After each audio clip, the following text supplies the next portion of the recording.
We will get started. To set context for today, because I know we asked the question, how many of you are already using MCP servers at work or are familiar with it and toying with them on the side? Today is a very, sorry, for some reason I'm seeing my face watermark on some of the names and that threw me off.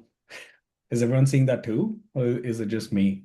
Yeah, that's I've got watermarks all over mine as well, but it's my own email. okay. I'm seeing my email on every single person's phone, but that's so horrible. Okay, that totally ruined the screenshots. So thank you, Zoom.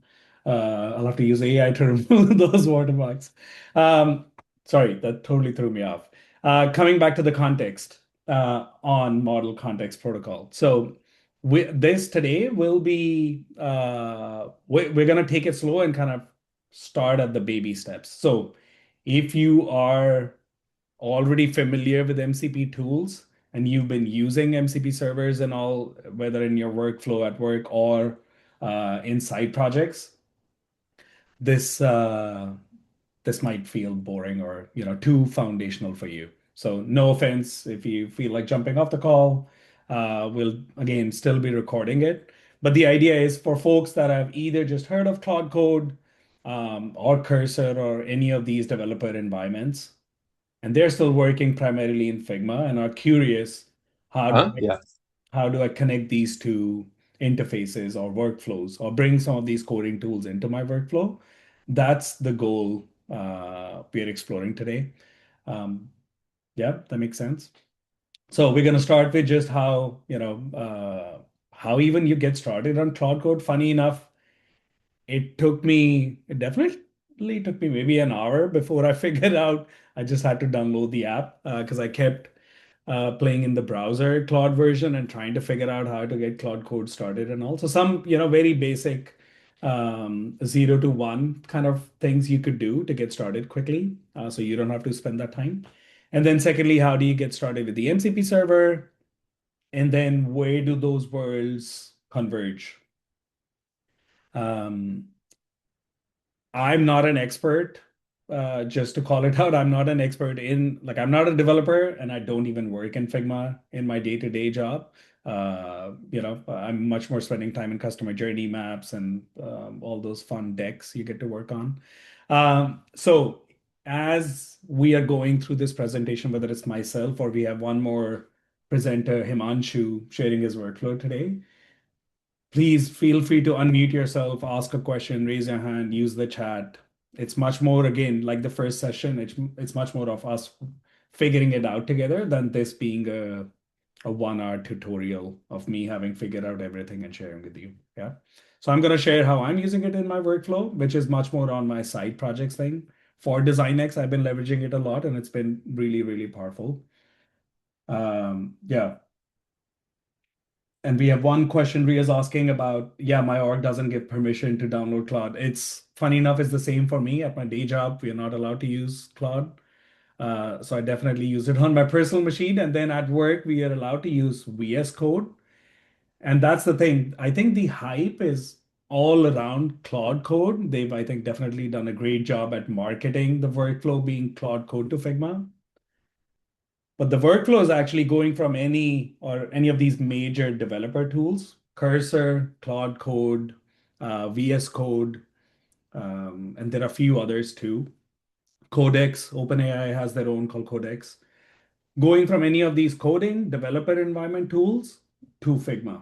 So that's the workflow. So if I think VS Code is allowed in most large enterprises because that's what your developers might be using. So you should be able to use this workflow. Where you might get stuck is, of course, you might not have access to the GitHub repository of your org because you're not a developer. Or secondly, if you are able to get the Figma token or not. So I've tried it on my personal account. As long as you have a Figma paid account, the whatever $20 a month plan, you are able to generate a token. If you're on the free plan, I don't think you're able to generate the token. So that would be one big limitation. Cool. Should we get started? Yeah. Any questions so far? Okay. Ria says great. We have Cursor, and Cursor is pretty amazing. I personally use Cursor. One thing I do find difficult in Claude Code is you very quickly run out of credits. Yeah, especially on the newer models. So I was just playing with the demo for this chat, and I ran out of credits while playing with the demo. So I had to upgrade to their $200 plan so we could actually do the demo. Yeah. Cursor is actually really good because they have a few different models integrated, and you can set to the auto mode and it can play around. Okay, so we'll get started. I've set the context, but please feel free to again ask questions wherever you need to. So funny enough, just to get started, I quickly made leveraging an AI tool a very quick like a walkthrough to set the context on what we are doing, right? So, even at work, the audience, like, the design to code handoff is broken. And we spend so much time on this whole figuring out how do my design files get shipped to the developer and forget logic or, larger UX improvements, sometimes even getting the minor spacings and right tokens in place, even that takes so much back and forth. At least on working in an enterprise or like I know my developers already negotiate that with themselves how many changes they can bring together in the design QA because they know they're only going to get, one or two attempts at it with the strict timelines and all. So this workflow already seems like it can help us close many of those gaps as long as designers are able to contribute to the code directly. So what it actually helps, like a mental model to think of all these coding tools is not like you're just going to hand off the file and it goes and does all the work for you, which is again true for any of these AI tools, right? Whether it be ChatGPT or even any of the AI design tools. So you're looking at them more as a collaborator, right?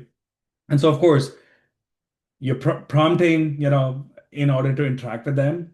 I'll show you one really nice feature, which I think now is in Cursor too, which is planning. So in many of these tools, instead of just giving one prompt and being like, "Hey, give me an app," you first like brainstorm with them almost like if they are a product manager.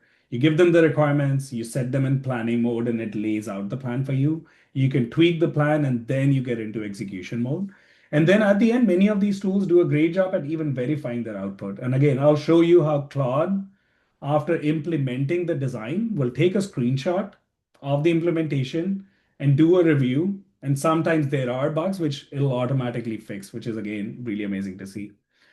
Um, for MCPs, I don't know, we could use many different analogies, but it's almost like instead of giving a screenshot, it's like a universal port that allows you or these AI models to plug into different tools. Um, and this is becoming, if you are like, you don't even need to, again, depends on how technical everyone enjoys getting. Um, you don't have to get into too much of the technical nuances of what exactly the protocol is. They have a website, modelcontextprotocol.io, where you can actually go and like read about how the protocol works, what it actually does. But all it's doing is it's building a standardized protocol where these different apps, you can actually get the data outside of these apps and bring it into a single environment. So even within, let's say you're working in Cursor or Claude Code, you can plug in your Figma MCP. You can plug in, I think even Jira, Confluence have MCPs now. Notion definitely has an MCP that I use. So if you have, let's say, your product requirements and documentation in a startup environment setting in Notion or in Jira for an enterprise, and then design setting in Figma, but you are just chatting in a single interface, which could be Claude or Cursor, but it can reference all those different data points. So you're discussing design, but you're also saying, make sure, the user stories are kept in mind while we're improving this design or planning it. Um, you kind of have to try it to see the magic. It definitely feels incredibly powerful once you see it starts to work together. That's when these AI tools definitely feel more like small agents going and bringing the context for you and working together with you. In our case, I think we've definitely like design to code is not a new paradigm, like even in terms of tooling. So of course, right now we design, we give it to developers. but even developers have had quite a few different tools. And even when Claude Code started, you could just paste a Figma URL and it could, start to build out the page. Even yesterday in the DesignX Slack, someone was asking, like, I have a Figma file, how do I turn it into HTML, CSS? I think that part has been solved to, varied extents. In many cases, the fidelity is not as high, or you still see gaps. But I think that problem has been solved at many different levels in quite a decent way. What had not been solved for was leveraging Figma MCP when you're able to push that design from a website into Figma, tweak the Figma file, and push it back into the code. So that whole kind of closed loop has been really, really powerful. Okay, so I'll show you a quick demo of how I've been using it. And would folks want to know? I'll share my whole screen. Can everyone see my whole screen? Yeah. So let me start afresh. If everyone can use chat and tell me, sorry, do you have any tips on how to design in Figma so the MCP works properly, setting up auto layout, connecting variables? Valeria, Himanshu is gonna cover some of these things. I definitely am, because I don't work on the actual, product design a lot in my day job. Oh, sorry. Um, yeah, nameless. So I've definitely been using it more in terms of my side projects where to be honest, I'm not uh, sorry, I'm not too focused on making sure all the components are set up properly. But that's again something I think Himanshu you'll be covering, and seems like even Sasha can help us understand that. So that'll be amazing. Um, Before I get into the actual like leveraging, since I already have MCP set up on my end, would it be helpful for folks to even know how you're getting started with Claude Code, like absolute zero step? Yes, please. Okay. So let me open my browser. So first thing is, if you're using, and again, you don't have to, you could use any specific tool. For Claude, this won't work in your browser Claude.ai chat interface that you use. So go to claude.com and download the macOS app, or again, if you're in Windows, you can definitely use Cursor download app. Cursor is another one. I definitely find it in terms of getting started, and if you are playing with it on the side, much more affordable to get started. Even the $20 plan a month, you can ship fully functioning apps very easily. So again, you go here, and I think if you start building, they also have a browser version. Oh, here's the download app. So get the download the actual developer interface for either of them. For Claude, the advantage is that what it gives you here on mine, you can see it gives you Claude Code, but it also has Claude Chat, which will be the same, Claude.ai web interface that you're using. And then Cowork is the new one. I don't know if you've heard about it. You give it access to your desktop or to your machine, and even some other tools, and it can start to do things like it can clean up all the files on your desktop. It can go through the files and their content. If you want to parse them somehow, you can connect it to your Gmail account, and it can start, cleaning up your inbox for you. So that's almost like an assistant agent that Cowork has gotten a little popular for. Yeah. Okay. The other big piece before you need to start working on Cloud Code is you should go to github.com and make sure that you create an account, you create a blank repository where you can start to then, whatever projects you're building here, they're going to be built on your local machine, but you are able to push it to somewhere online where you can connect to a domain and access it. Isha? Sorry, can we please remove the watermarks? It is very distracting. I don't know how to do it on my end. Actually, even I don't know how to do it, to be honest. Yeah. Is it coming on my screen too, like the screen share? Yeah. Okay. That is, let's figure it out. Should we ask Claude Code how to remove watermarks in Zoom together? Let's do that.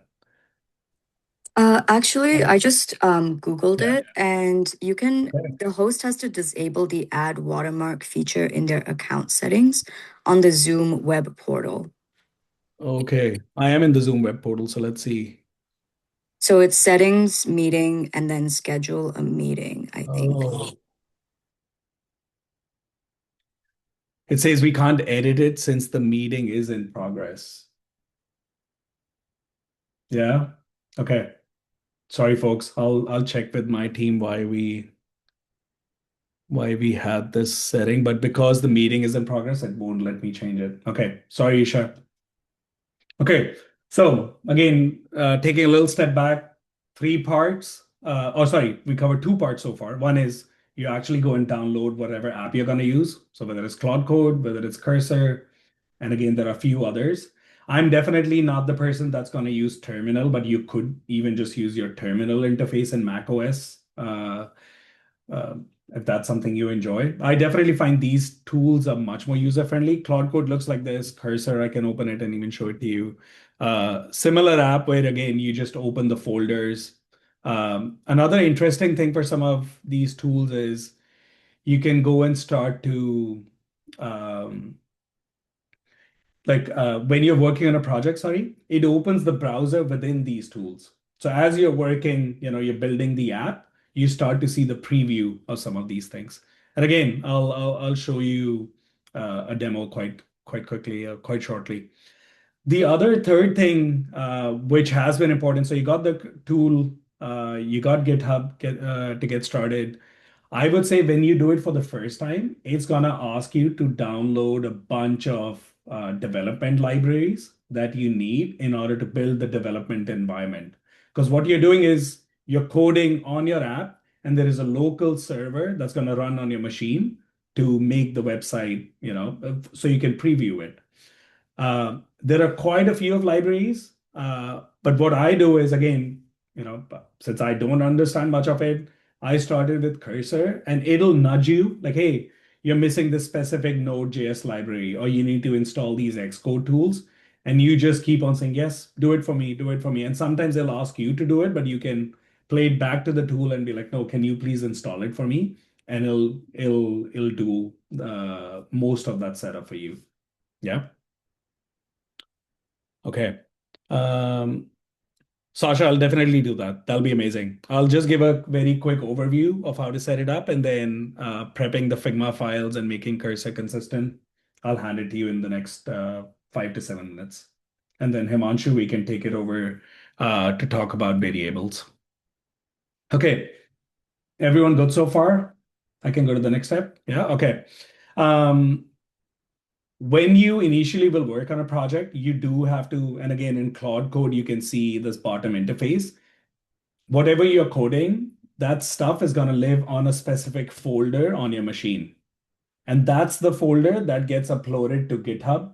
Like that's where your files are living, right? So in this case, when I started building, I'm rebuilding the DesignX website. Right now it's on Framer. One is Framer is not cheap. It can get quite expensive as you start to add CMS capabilities. And then changing it takes a lot of time. Like I have to work in Figma, then bring it into Framer. And recently, I think someone in the Slack group was like, oh, the DesignX website does not have job filters when you go to jobs. And really, I've been trying to figure out filters for so long. Uh, but in Framer, I just struggle with it. I can't seem to figure out how to add filters.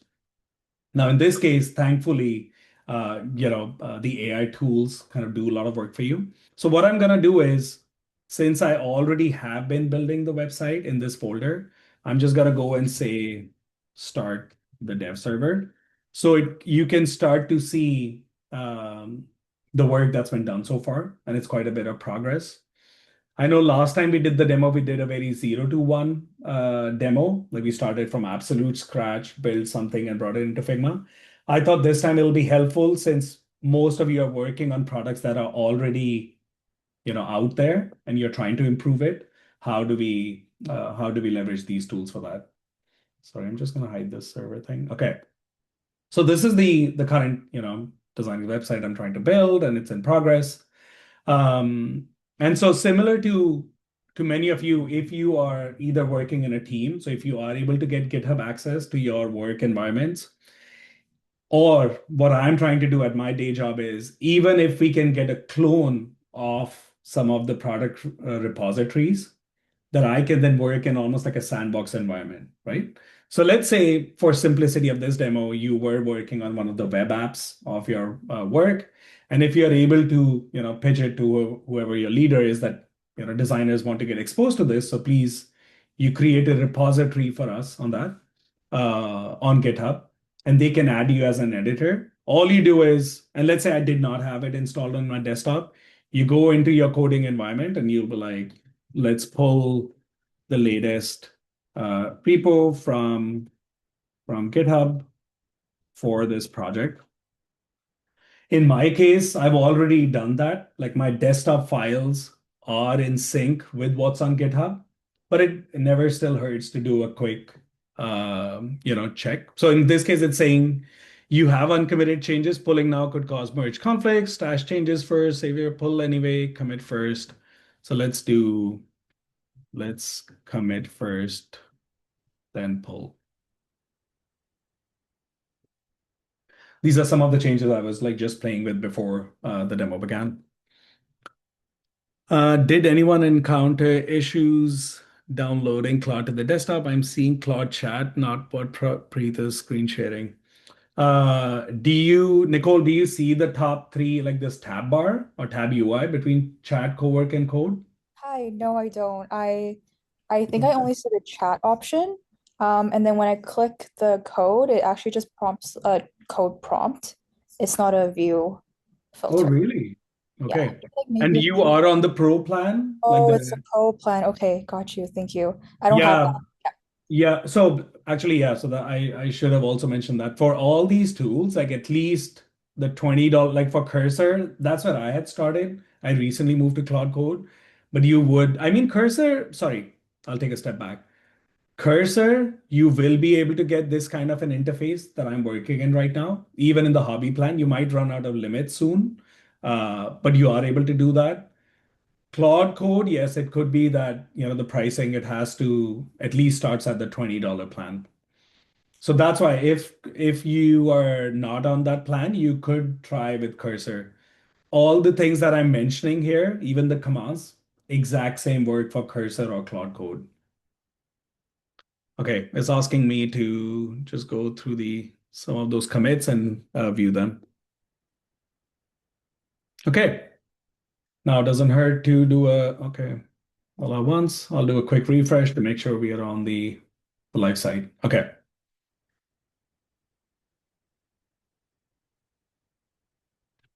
Cloud code to run. Okay, it's gonna update some of those pages. Usually when I'm working, I do click on this ask permissions and I stay in the bypass permissions. Just leave it on the edge a little bit. Uh, does the previous video show how to set up GitHub and connect to Claude as well? Des, we didn't do that. Yeah, we didn't. Last time we did not connect from GitHub. It would need in order to demo, it would have to be someone that does not have their GitHub account connected. If many folks are struggling at that, we can definitely do another session where we can get started with this. Yeah, and we could definitely use yours. Okay. And usually the interesting part is the chat interface does, I would say, 95% of the work for you. So even when you're setting up GitHub, um, for the first time, like you literally go here and say, hey, connect my GitHub account. It's going to ask you for a token, or sometimes it literally from here, it opens the browser for you. You click authorize and you're back and it's connected. Like it can be as simple as that. But we can definitely do a quick demo on that. Okay. Now what's on my local desktop machine is synced with GitHub, right? Um, why do some tutorials add the Claude plugin in Cursor?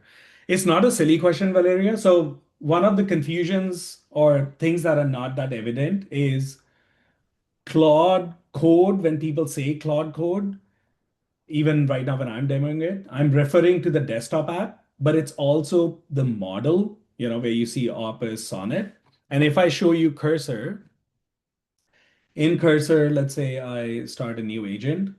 So cursor by default will always start with auto mode. But if I click here and I switch off the auto, you can start to see that I can like here, Opus 4.6 is the Claude model. So sometimes people will say like, oh, I use Claude code, but inside VS Code or inside cursor. So what that means is I'm just using that model in a different, developer environment.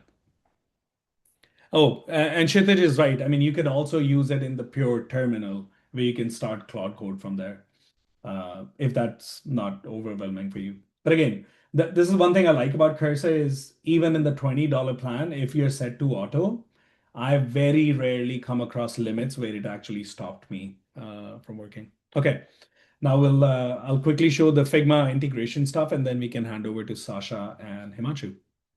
I'm not able to select Opus and Cursor since I'm on the free plan. Yes, Adam, that could definitely be a thing. I would highly recommend, like, even for 1 month, if you're playing with these tools, just get the $20 plan, and it can take you like quite far. Okay, so in this case, one thing which I'm right now, I'm sharing a problem I am trying to solve on my own is okay, the site's getting built. So I built the job board. All these filters were literally built through a chat interface, whether it's location. Oh, this is interesting. The location is going, filter is going behind the grid. But anyways, we'll fix that later. So right now the workflow that we wanted to figure out was, okay, how do I use Claude Code to Figma integration? So in this case, let's say these cards that you're seeing, they look decent, but the information in some cases is a little too cluttered. Also, I'm seeing the company name first and the role second. And what if, I want to make some information hierarchy changes to these cards? So I'll go in chat. I have the jobs page open here. So I'll say, and it doesn't hurt to give the model a little more context. So I'm on the jobs page. I would like to send this design to Figma, specifically the job card component. So again, the beauty is you do not need a lot of sophisticated prompt language for many of these things. You talk to it like you're talking to another designer or another human. So this is one feature which Cursor does not do, or maybe it does, it doesn't show you. I really like in Claude Code is it'll take a screenshot. So you're actually starting to see the thinking of the tool. So it's like, okay, I've taken a screenshot of the jobs page and it only took, above the fold. So it can see the jobs page. It's like to send this to Figma, I'll use the capture tool. Sorry, one thing I did not cover was how I set it up the MCP in the first place. And I can also quickly show you this after I show you the integration. So do you want to create a new Figma file with the captured design or add to an existing Figma file, provide the URL, or copy to clipboard to paste into Figma? So let's go a step further. I already have a file open. What I'm going to do is I'll go here, share, and I can copy link. One thing that I've experienced is copying the dev mode link mostly helps or works better. It's able to refer to the file much easier in a much easier manner. So I'll go here and I'll be like, let's add it to this existing file. So I just created a blank Figma file for this demo and I just shared that, nothing beyond that. Preet, you can ask Cursor to just take a snapshot and it can show you what it sees. That's pretty cool. I'll definitely try it.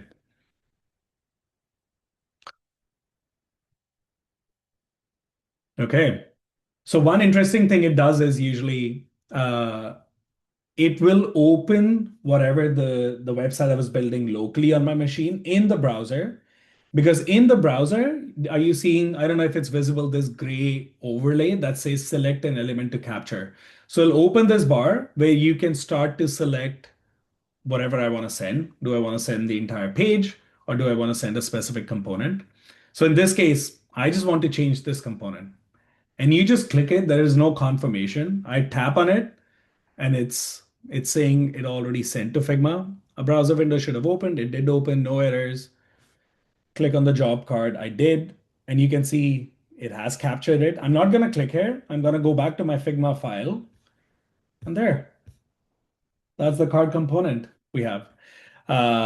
Okay, so as I shared, I was playing with this demo before, and again, a really horrible redesign, quick one. So let's say, I'm like, okay, I don't like the hierarchy. I am gonna do two changes in this design. And to some people that were asking the question about auto layouts and all, it doesn't do a good job in, at least in my specific implementation. What I do not know is, could I have given some instructions when I was coding the website that would help it make it much more auto layout friendly? And I don't know if someone else has done that. Now here, as you can see the difference, I moved the title up, moved the company down. I moved the pills for the levels. I removed the pill of salary and I brought it down because I want the salary to be much bigger. And then I added a net new field, which is what is the preview of the job role. One important thing, if you're gonna just add lorem ipsum here, because you're like, yeah, that's like I know the description is gonna go here, then you have to do much more work in giving it context to the LLM.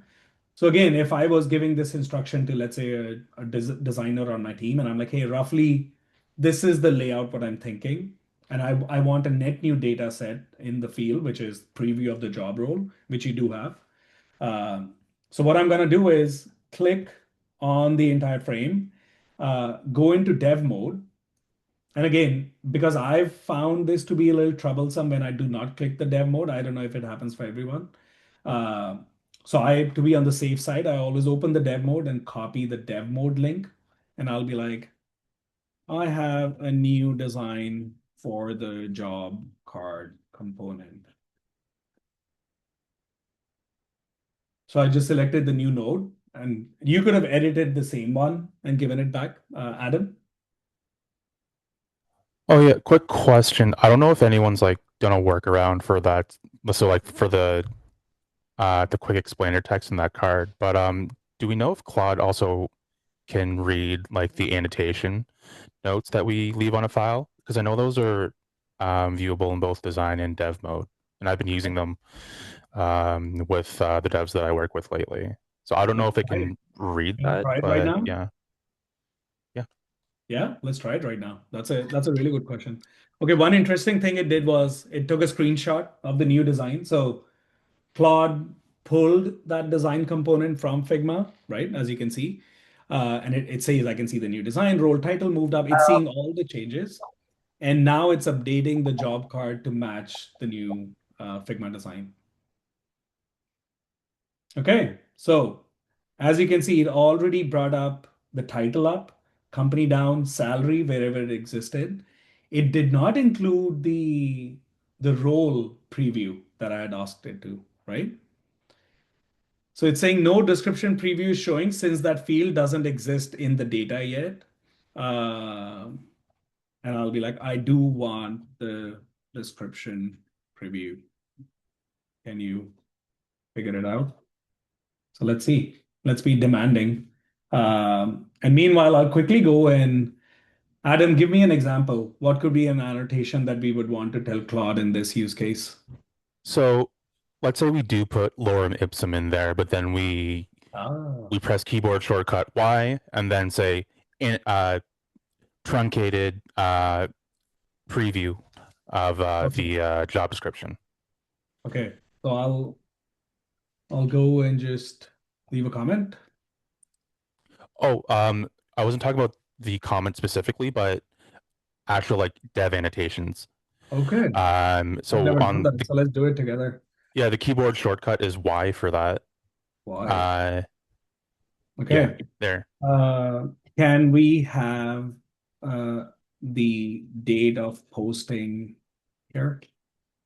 Can we have the example posted 2 days ago? Cool. I'll copy it again, just in case. And let's see if it figures it. There's a content field, but no description preview. I'll drive I'll add a helper, blah, blah, blah. Okay, so it's adding the preview because I asked it to. And this is another good example of, sometimes we're just thinking of ideas. And in Figma, you can only experiment in a constrained environment, right? You might not even be looking at the entire data set. But here, this is a good example of you seeing what a job description card could look like. And you're like, okay, you know what? Like here, it did not look as bad having the preview, but now that I'm looking here, it's a little too busy when you see all the job cards together, right? So these kind of workflows can definitely impact how you think of your, design process. Okay, I'm gonna leave that for now, but let's work on Adam's idea. I made an update to the component card design. And actually, I'm not even gonna tell it about the annotation. Let's see if it can already pull the annotation. If not, then we can try it to see if we tell it what the annotation is, if it can pull. Sorry, I'm also just catching up to the questions. Pretty cool. I haven't tried it for a mobile app. I think we definitely have someone in the community, Ryan, who had built a mobile app using Cursor. We could ask him if he has uh, used this workflow. Okay, so let's see if Claude read our update. The update adds a fifth row at the bottom, posted X days ago. So Adam, it did pull the annotation. That Oh, is cool. that is really cool. That is really Posted good. 1 week ago. Yeah. We wrote lorem ipsum, but we gave the context in the annotation. And this is the workflow I'm showing is me an AI tool. But imagine this working in, a team of, 5, 10 designers, developers, and then AI is the interface in between that's also reading the annotations that the designer is trying to tell the developer, or in like it acts more as the underlying foundation and not just the end game, which could be for, single designer teams or solopreneurs. Okay, so that was a quick demo. I started building this thing in Claude, moved it to Figma, we edited it, and Claude was able to bring it back from Figma and implement the updates. Um, a quick thing which we didn't cover is how you set up the MCP server.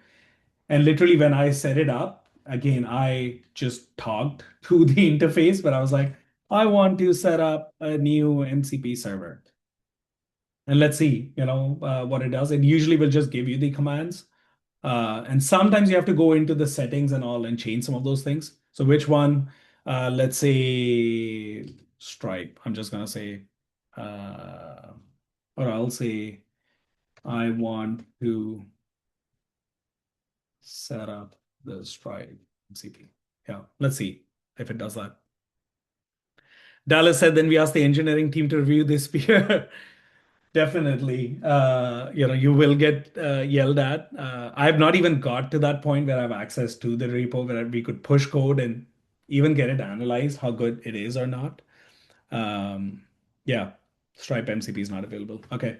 But usually to set up the MCP server in the first place, you go to your Figma, get the token, and as long as you have the token, you can ask Claude or Cursor to do majority of the work. And the only time where it'll ask you to go into settings is where you have to put the token. Because from a security standpoint, it's not a good idea to post your token, right in the chat where the AI models can read.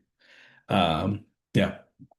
Here, it's even giving you, how you can go and start to add those keys. Some of these things, it's better to open terminal, go into the folder, in this case, where I have the project set up, and that's where you add the keys. Okay. Uh, I know we have just about 10 minutes left. Sasha, do you want to take over and do a quick walkthrough of how you prep your Figma files? And then Himanshu, you could talk about the variables. Sure. Let's do it. I'll stop sharing and you should be able to share.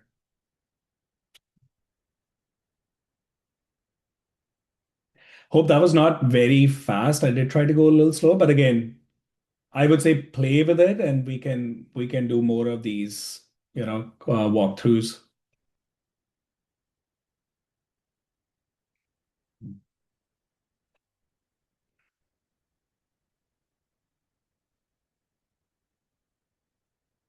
The watermark is annoying now that I'm seeing it. Sorry, folks.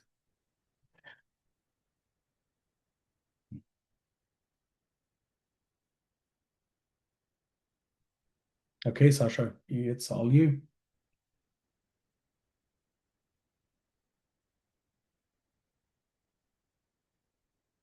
We can't hear you, Sasha, if you're talking. Or at least I can't. Yeah, right? No one can hear? 1 second, sorry. Oh, yeah. Can hear you now and see you. You hear me? Amazing. Okay, cool. All right, so I'm going to show you an example of just a simple portfolio website and how I prepped it for Cursor. I use Cursor as a IDE. You can use whatever you want. Anti-Gravity by Google is another one that is great as well. Anyways, really quick. So the best way to have Cursor recognize this is that first you prepare the file in Figma. So the way I did that is that I created variables. Okay, this is important. So I create the structure of the variables. You can create the way you want. It doesn't matter what the structure is. The matter is to have the structure. Okay, so mine is just having primitive, responsive, appearance and stuff like that. That's just the way I kind of use that across the portfolio. Okay, and once that's all done, okay, I made sure that all my files. So I have a dark mode and a light mode, okay, and then I have every page its own board. Sorry, like every page is named properly, and then they all use auto layout, and they also, what is important is they all use like all the folders are named properly. Okay, that way it's not even that great, but it's still like it shows menu, logo, header, like content area. And then I broke it, like everything here is like properly named to the teeth. And I do that manually, but that's just how I work for the 20 years I do that. You can use Hey, the Sasha, Claude. quick question. Yeah. When you say properly named, are you referring to as it should be named in code?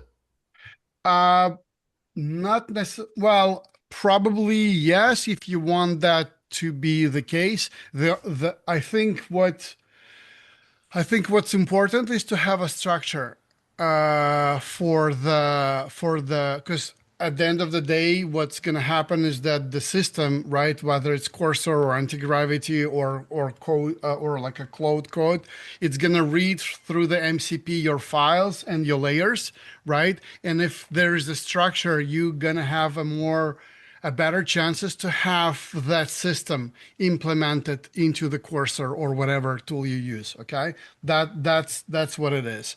You can name it the way you want, but if you have a structure, that's what is important. So again, having a system is more important than what system you have.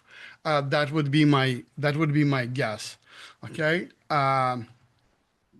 I hope I answered your question. Yes, I yes, just thank named you. the way, like I did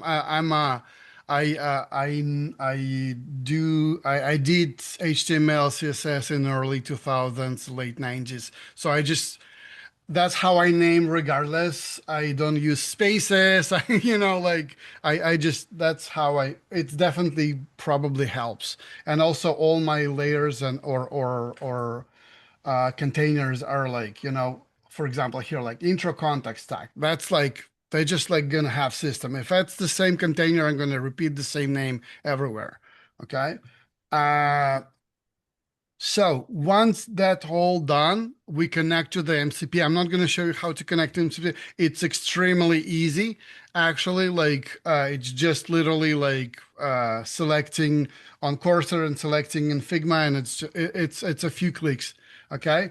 I don't have it connected as well on this machine. It's like a brand new machine, but I have successfully imported my Cursor here, my project. So I'm going to show you what I've done in Cursor.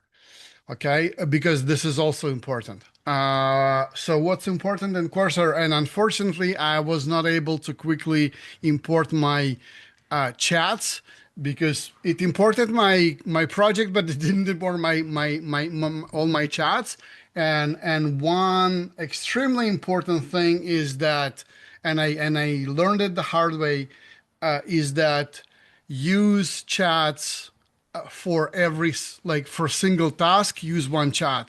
Do not communicate with Cursor in one chat the whole thing, because at some point it will start hallucinate because that's just how it is. So what it means is that what I eventually, and I when I was doing this project, it took me a few times to scrub the whole thing and start from scratch just because of that. So what it means is that, okay, connect to the MCP or whatever, read my thing, and you just do that. And then you open a new agent and you start something else.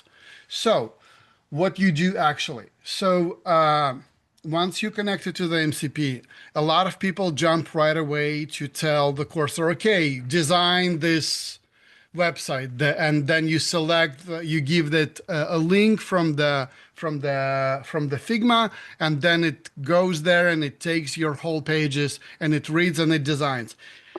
It might design pretty well, but what is missing is that it doesn't have a system to follow.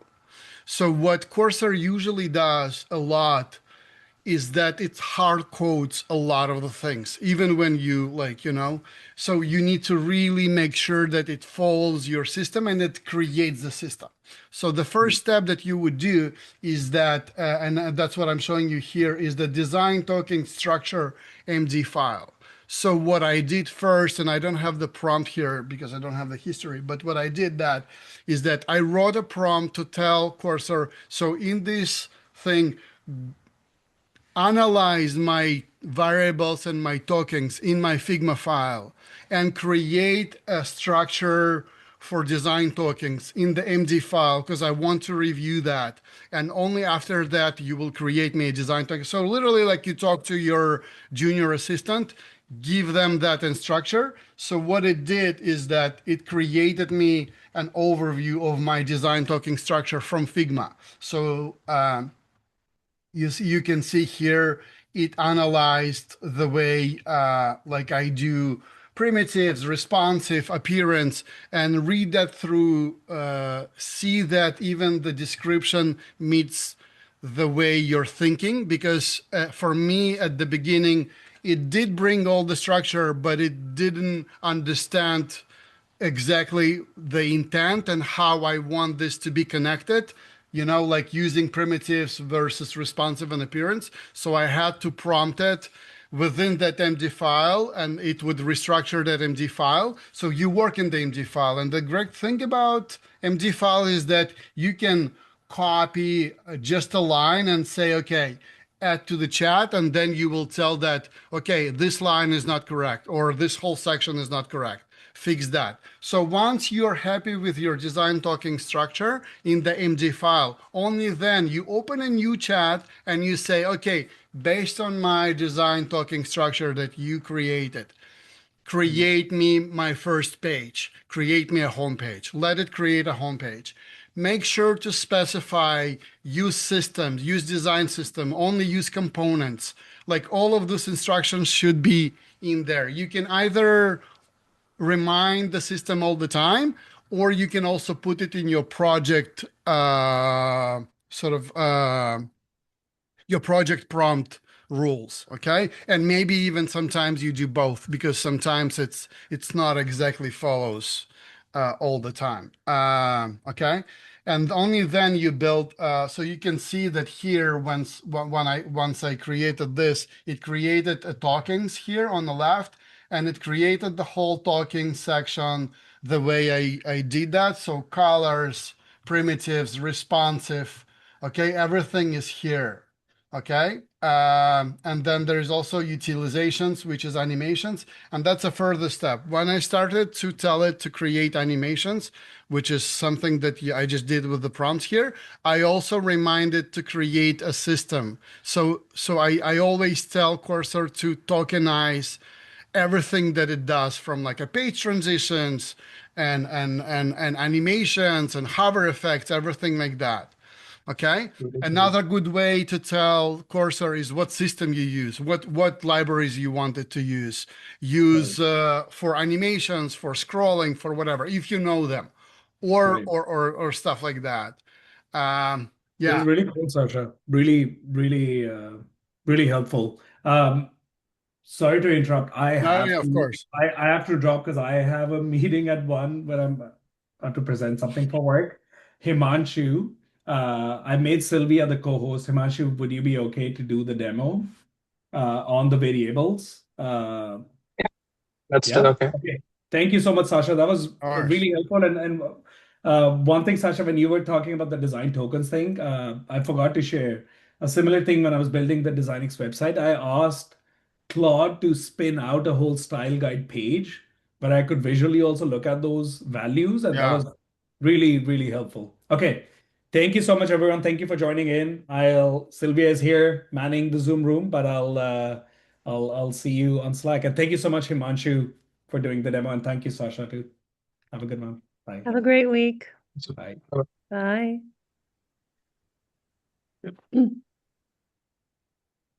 Alrighty. Okay, I guess. Yeah, I can demo now. Yes, please. Thank you. Okay, perfect. So, hi guys, I am Himanshu, and today I'm going to focus on another application of MCP that we didn't see today because we were focusing on the coding side of things and how to get from design to code using MCP servers. But another application that I just found like a couple weeks ago is just using MCP servers for day-to-day product design work. As far as I know, only Claude is doing that right now. So that's something that I just wanted to showcase, and might be something that would be helpful to you guys as well. So just for context, I've used MCP servers before for like vibe coding, side projects, and prototypes, but not really for just like ideation and regular day-to-day design work. Just for context, I've been using like ChatGPT or Gemini for like over a year now, just doing research, ideation, comparing solutions, and trade-offs, getting feedback on early iterations and stuff like that. So all the design process. So a big part of that design process actually involves like iterating with the model itself. So I would actually design something, get feedback from the AI model, tweak again my designs, and get feedback again on them. So the biggest constraint that has always been in this sort of process is just providing context to the AI model.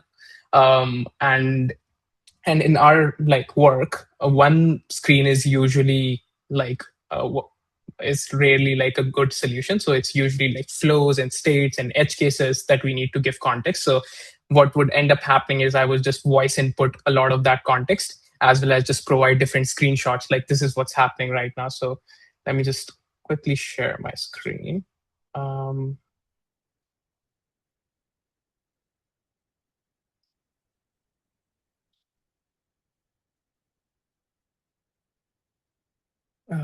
Can you see my screen?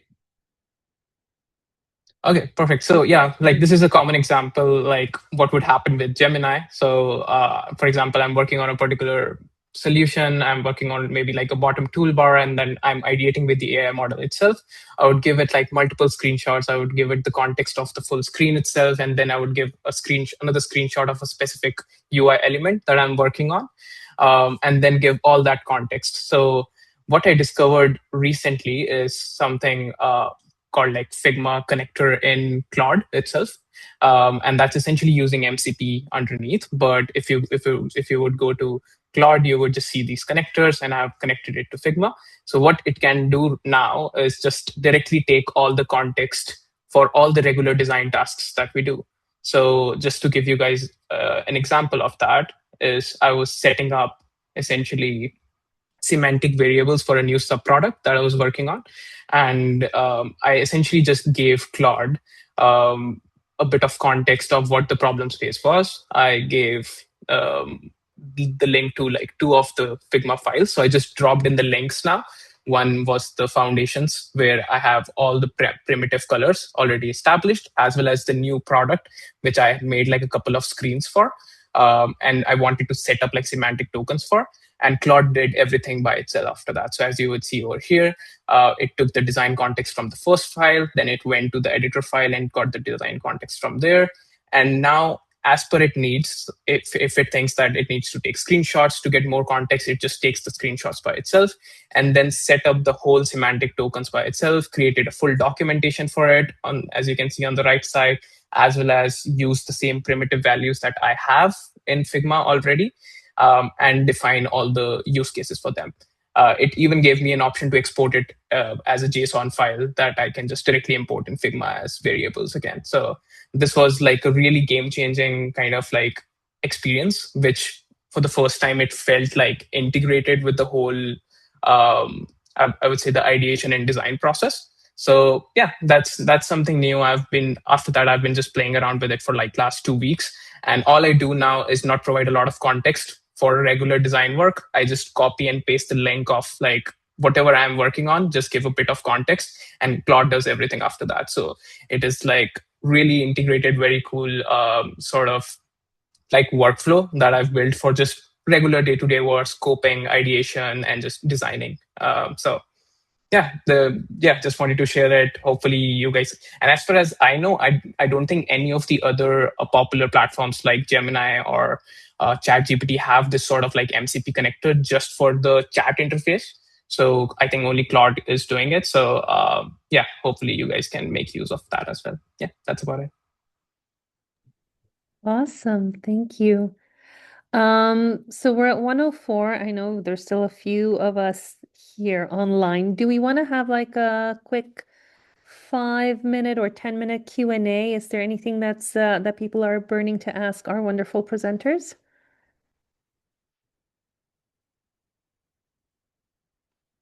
Nope. No hands raised? I have a quick question. Please. So where is a good place to start? Because I mean, we've talked about Cursor, we've talked about now Claude Code. Like, what do you guys suggest as sort of an experiment? I've played around with Figma Make, all of them. You know, it's always just like prompting and sort of seeing the reaction. So I'm just kind of curious if like a good starting point, certainly for me, would be within the MCP kind of Claude Code world. Maybe Sasha? Sorry, what was the question again? Sorry, I was typing a response at the same time. Just like a suggestion. I don't know if it's like a project or like a task as a starting point. I've built within Figma Make. I've played around with like ChatGPT. I've tried Lovable. I've tried everything. So I'm just like, what do you suggest, like within the setup for Claude Code and with the MCP, like a project or like a starting point? I mean, I would just take whatever, like one page and try to do that, or like portfolio is fairly easy if you have a couple pages.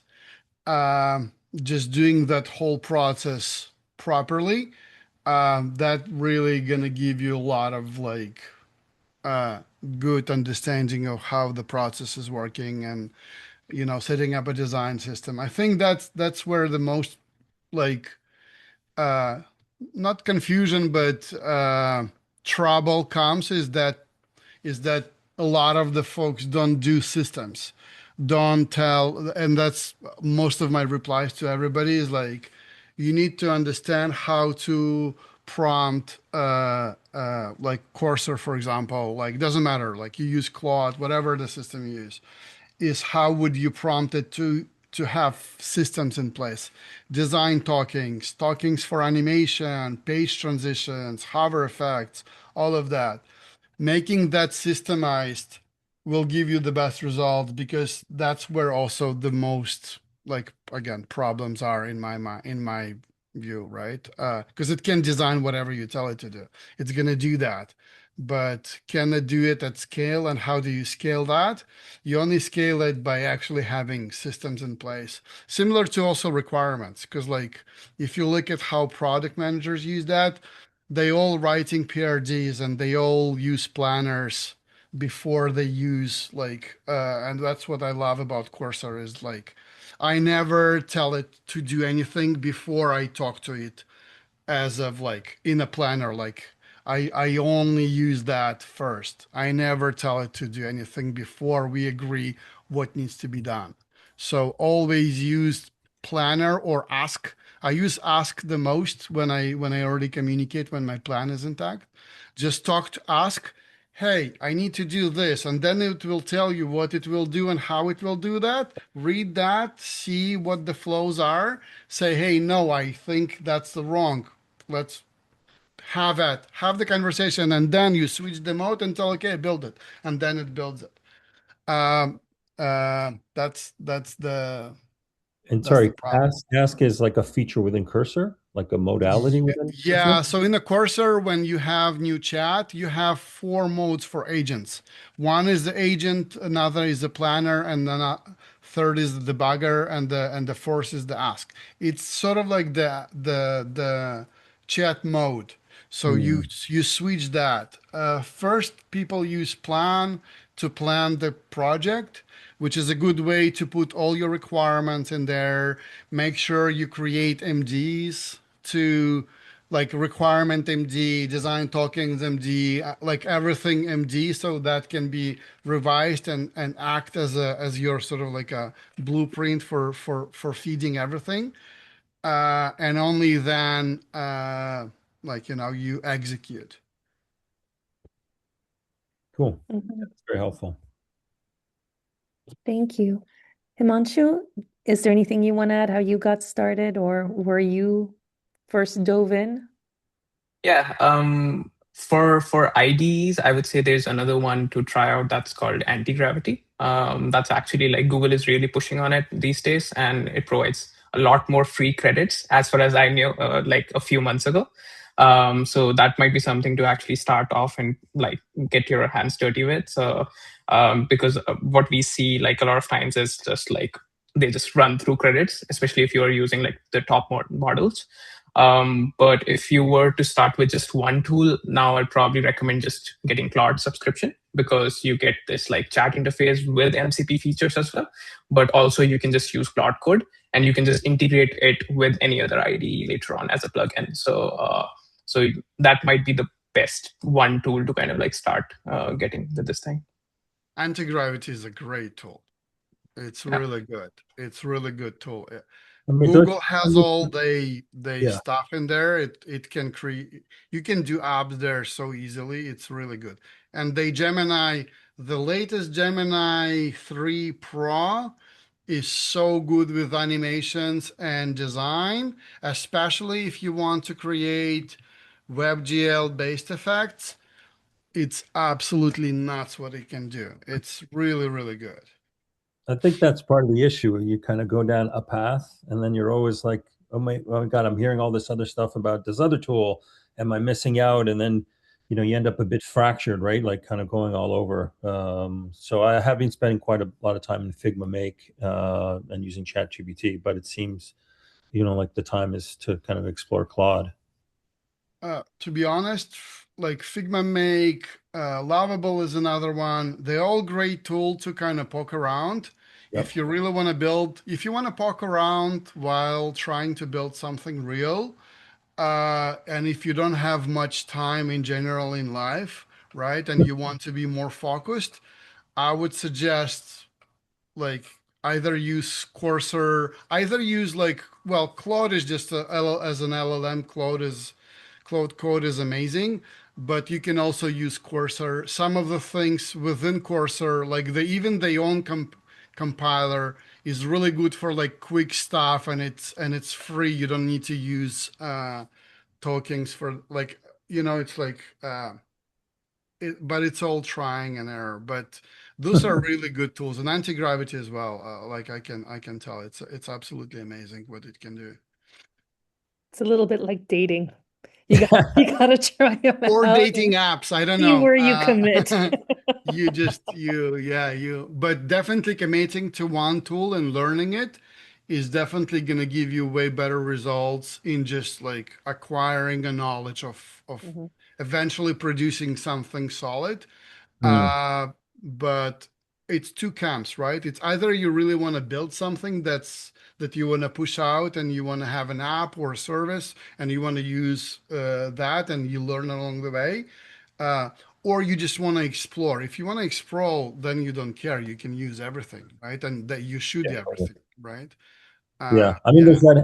there's that kind of in between where like I'm a designer and I love kind of learning about the building and playing around with prototypes so easily. But then there's also like, for example, putting together a portfolio or like a landing page, which is not quite a full-on app, but it's still kind of some build. Like I think I'm a bit intimidated about GitHub and repositories and sort of I've heard about people posting things live and the API causes them to kind of get all sorts of issues with costs. So that's kind of a bit of the navigating too. Simple website, you should not have a problem. It's going to give you amazing results. Yeah. You don't have to right away use GitHub, because you can have your project in there, and then you can connect it to the GitHub or even your like your hosting, and deploy right away there. Uh, yeah, but you don't have to do that right away. That's what the beauty of like using any of those tools is, that you can do that locally, and it's going to be great while you're learning.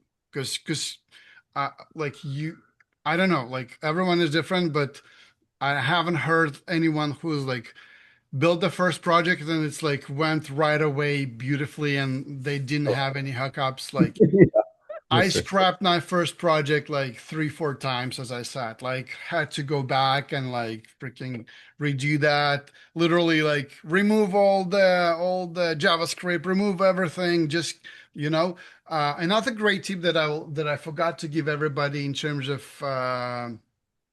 systems is, if you want to have responsive, let's say you're doing a portfolio and you want to have responsive website, and you need to obviously prompt it to have your responsive. It doesn't read fully the like from your Figma, because you need to have your breakpoints, you need to have all of that, and you need to really tell it like, okay, here's how I want my responsive to work. It's also going to depend how you're going to use that. Is it going to use RAM system? Is your typography is fully responsive, or your typography is not, just the layout? All of those really matter. What Cursor is great about, or any like LLM, is like following orders. So what I did eventually, I found a responsive website by one of the good designers, like deployed website ready, and I love how responsive worked there. And I literally told Cursor, okay, go there, analyze that responsive framework, create an MD file, break it down to me how it works, because I want you to implement that. And it did that. It created an MD file. I saw how responsive all the all the parameters, everything, and then and then and then it just deployed it, and it worked perfectly. It worked exactly how. So that's another way to sort of like a cheat code to like Yeah. get that done. If you see anything, basically, if you see anything that's done already on the web and you want to implement it, just show it to it, and it will take it. It will analyze it, and that's it. Yeah. That's interesting because I guess you can do the skills either going to the Claude site and just download existing skills versus like what you just mentioned, creating the skill from scratch by mimicking. Yeah, it's not even a skill. Like you can definitely create a skill if that's something that you're going to be reusing and referring all the time. But Mm. which is a great way, right? But even just from like, you can just prompt it within your project.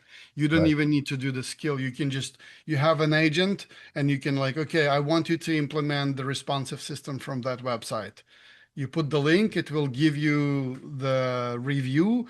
Again, yeah, and that's it. But you can definitely create, I mean, that's another ball game at all to have skills and then run it and like, because yeah, that's more for like when you have a sustainable workflow and you already established your rules and you know what you want, Gotcha. stuff like that.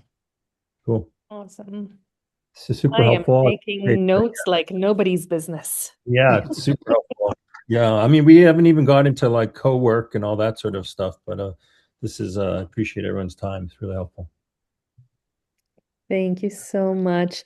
Any last minute things? Anything that we should take away? Share? Perfect. Then I will thank our presenters one more time on behalf of Preet. Thank you for being so kind. Have a marvelous weekend, everyone. We'll see you guys at the next week's allotment. Thanks, Julia. Talk soon. All the Thank best. you. Take Have a care. good one, Bye-bye. everybody. Bye.